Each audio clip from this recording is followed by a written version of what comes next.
Hello and welcome to The Hop, a marketing podcast. I'm your host, Matt Taylor Farrington, and the owner of Purple Money Marketing, and I am joined again by John Dwyer. I didn't emphasise again, all right?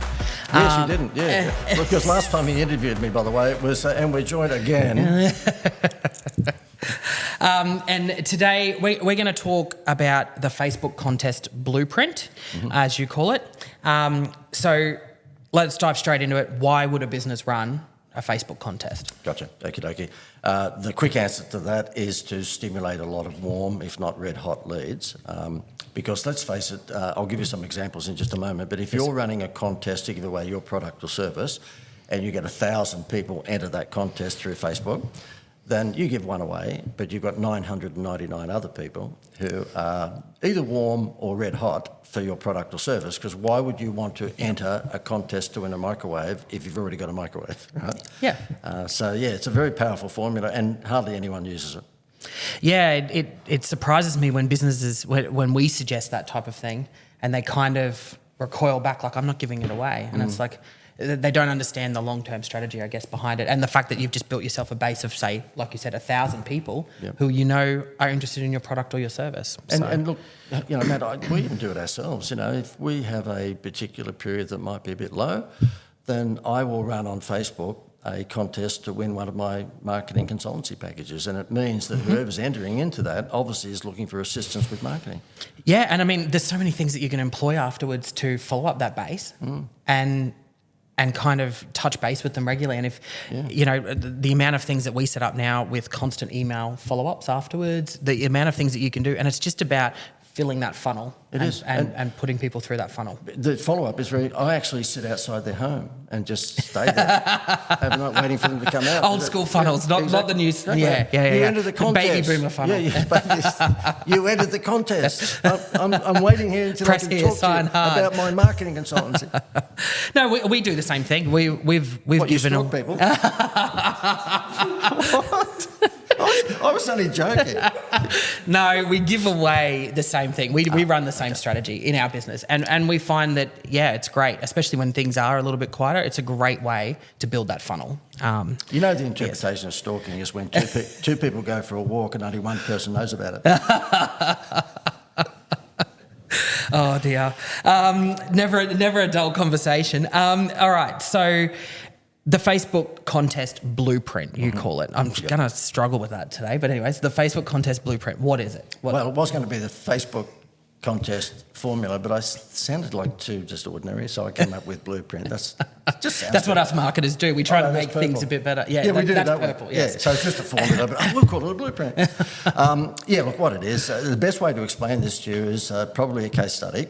Yes. I'm doing a seminar on the Gold Coast a little while back, and this guy comes up at the end and says to me, look, JD, I take everything you've been talking about, direct response marketing, on board. However, I have an aluminium fence business, and I've been putting letterbox brochures in the suburbs in the Central Coast of New South Wales, which are older suburbs, and they've probably got a falling down paling fence. And he said, it's not getting any response. And he said, I've also done it online. I said, how have you done it online? He said, through face page. And I said, well, that's probably why it's not working. There is no such thing as face page. And he goes, well, whatever it is, Facebook. I went, okay, moron.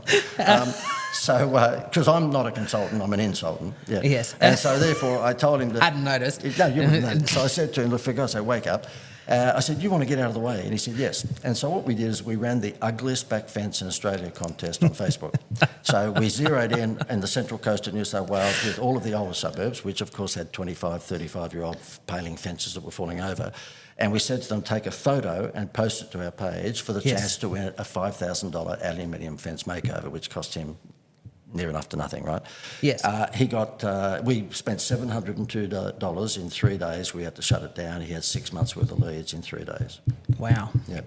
You can't use wow. That Institute of Wow. That's copyrighted. I was going to say you copyrighted. Okay, well, I've copyrighted 100%.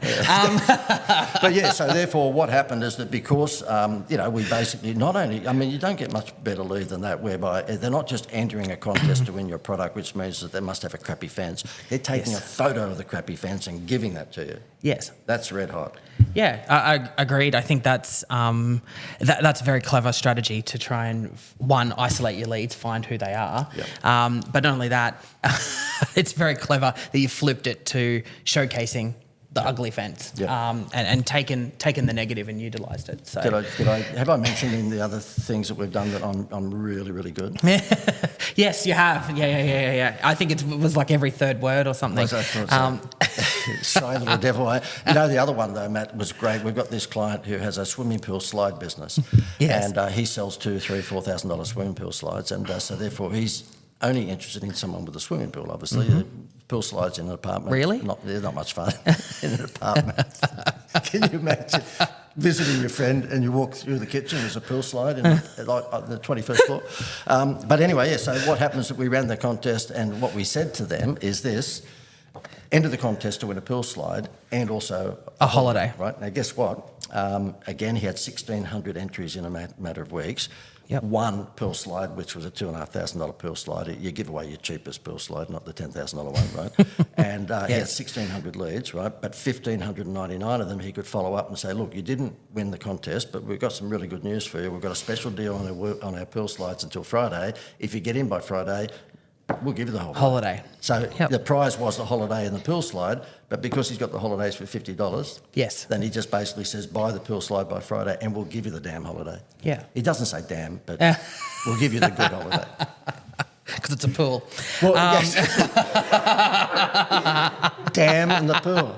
Yeah, that was We should go on the road. 100%. Yeah, you can be Don and I'll be Bert. Hang on, they're both passed away. Says the millennial. Don't even bring up Johnny Carson. Yes. All right. So we should probably get this back on track. What are the benefits or challenges when running Facebook contests? Because that is something that I kind of get from our customers. We get, I've tried that before, and the negative responses and all that sort of stuff. What have you found? You've got to make it simple. Look, KISS principle comes into play with any of these direct response formulas. You know, there's a lot of our clients over time that they decide that their son or their sister-in-law or daughter-in-law knows more about this than the old fart who gave it to them. And so Or they're a Facebook expert because they've got some followers. Yeah. Isn't everyone? You know, isn't it amazing how everyone now in their 20s is a videographer? That's amazing, isn't it? All of them. Yes. So anyway, the thing, I've just insulted Nick, as a matter of fact. He's on the other side of this camera.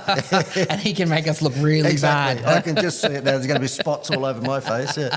But yeah, so the thing is, keep it simple. And by simple, all you need to do is ask for their details. Obviously, you want to pre-qualify them if you can. So therefore, when they click your Facebook ad to give away whatever it is, then they go through to a landing page and on that, or entry page. And on that entry page, you want to make sure you pre-qualify them. So that therefore, you're not following up people who are just tire kickers. Yes. And so, in the instance of the back fence, of course, it would be, do you own the home? We don't want to be talking to renters.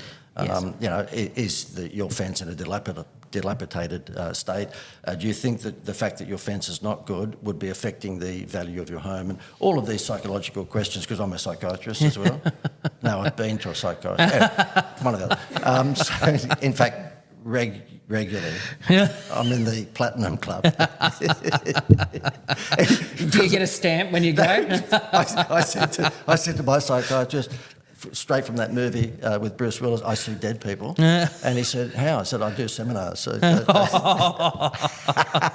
we've just lost half our audience. Yeah. Possibly. Yeah. But yeah, so the thing is that keep it very, very simple, but by the same token, make sure you pre-qualify them when they get to the entry page.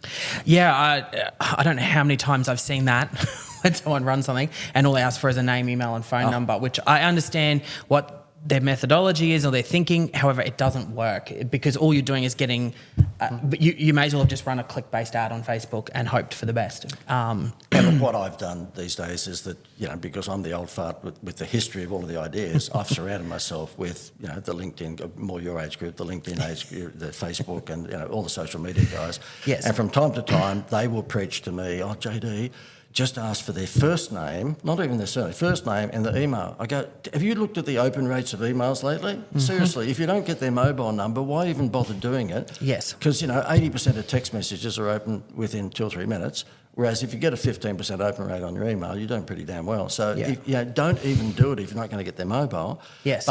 And I'm not suggesting you get their blood group. That's probably pushing it a little bit too far. But get as much as you possibly can, because if they want to win your refrigerator or your ride-on mower or your aluminium fence or whatever, or your gym membership, I mean, gym memberships, we can escalate gym memberships very, very quickly by simply saying, would you like to win a 6 months gym membership at ABC Gym? Yes. Of course, you can do what the swimming pool slide done. You bring that in. Say, would you like to win 6 months gym membership and get a holiday?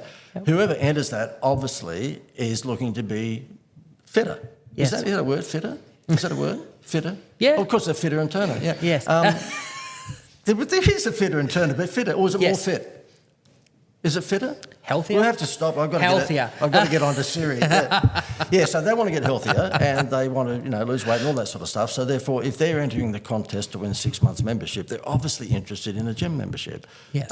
So therefore, if you get 1,000 entries, of course, you've got 999 people to follow up and just say, look, good news and some bad news. The bad news is you didn't win. The good news is we've got a special deal on our 6 month membership at the moment, and guess what? You get a free holiday. Yeah. Shut the gate. It's all over. Yep. Yeah, 100%. Evil, Dr. Evil. Now you're definitely showing your age, baby boomer. Oh, you know who Dr. Evil is. I do. Yeah. I wouldn't quote it, but... Do you know who Fred Flintstone is? No, yes. All right. We kind of leaned into it a little bit, but what have you seen as one of the most successful Facebook contests that either you've run or that you've seen run? Yeah, look, there's no question that the one that I gave you first up with the back fence, and the reason why that is that they pre-qualify themselves instantly by getting out their phone and taking a photo. Yes. If we just all know that when you get someone to be interactive, all jokes aside, the silliness that we're doing here hopefully makes it more compelling viewing for whoever's watching this, because we're being a little bit larrikin style. And that really applies to everything in life. I mean, at the end of the day, if you get involved in something, whether it's a game of cards or whether it's Monopoly or whether it's playing soccer or football or cricket, the thing is, if you're involved in it, then more chances are that you're going to give more. And if you actually get someone to do something like take a photo, for example, we do the Ugliest Kitchen in Australia contest as well on Facebook. Yes. So for kitchen renovators, it's just a gift from heaven, because again, not only have they pre-qualified themselves on the entry page, they've actually given you a photo of their crappy kitchen. It just doesn't get any better. Yeah. Well, I'm thinking maybe doing the Ugliest Husband in Australia contest. Where people just send that in. You know the lady wants a new husband. Notice how I pick on the men. You can't pick on ladies anymore. I'll go to jail. Men just don't care. You'd be in trouble. It just bounces off. Yes, 100%. 100%. You know, you ought to change this whole podcast to just... to the 100%. 100%. Yeah, exactly. So the hop is changing. To the 100% podcast. All right, I think we'll wrap it up there. Thanks again for coming in. I think you've got... A gift? A gift for some of our listeners that endured the podcast episode. Matt, I've been taught by an auntie of mine to give, and I live to give. Yes. My auntie, Teresa, known by you as Mother Teresa probably, she taught me to live to give, and because I do live to give, then this book here, which is a tiny, tiny little book, when I got involved in the seminar game, running around doing song and dance shows, the seminar people said to me, you've got to write a book. And I went, oh, God, no, if I want to write a book. And I thought, well, if I'm going to write one, I better do it a little bit differently. So this is the size of a tabloid newspaper, and I'm going to give it to you for free. And in here is about 15 or 20 years of all of the best direct response marketing campaigns that I've run that have worked. The ones that didn't work, I didn't put in the book. I decided to leave them on the cutting room floor. There's only been a few that didn't work, but these are all the ones that worked over the years, and so therefore it is really, if I do say so myself, pretty valuable. And this book here, to print this, is $420 to print it, would you believe? It's got the gold edges and the whole thing. Yes. So you're not getting the book. You're getting the digital version of the book. And so therefore, if you want that, just simply go to wowmanifesto.com/free. And I think Nick's We'll get Nick to pop the link below for everyone. Yeah. But, one thing that I would ask you to do at this point, Matt, seeing that we're wrapping up, is just give some fake interest in this. I go, wow. What do you think about that? Wow, it's great. Yep. Good on you. Fantastic. Well done. All right, we'll wrap it up there. Thanks again, John. It's been great. We had a great trip. Obviously, we got on the road, came down the Gold Coast to have the chat. So thanks again for jumping on the hop. We really appreciate it. My pleasure. Thanks, you. mate. All right, so make sure you stay tuned to the hop and subscribe and follow on the links below.